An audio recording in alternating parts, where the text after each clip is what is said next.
मित्रांनो, दीप अमावस्या या 11 दिव्यांनी मुलांना ओवाळा. सर्व दुःख संकटे मुलांवरची दूर होतील, त्यांची प्रगती होईल आणि ते सुरक्षित राहतील.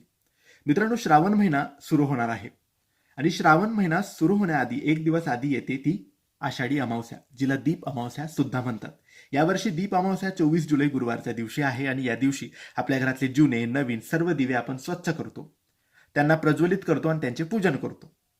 मित्रांनो, दर्श अमावस्या, आषाढी अमावस्या, दीप अमावस्या ही खूप महत्वाची अमावस्या असते. या दिवशी दिव्यांची आरास रचून त्यांचे पूजन केले जाते. त्यासोबतच कणिकाचे दिवे केले जातात. 11-21 दिवे करायचे असतात आणि त्यांचे सुद्धा पूजन करायचे असते.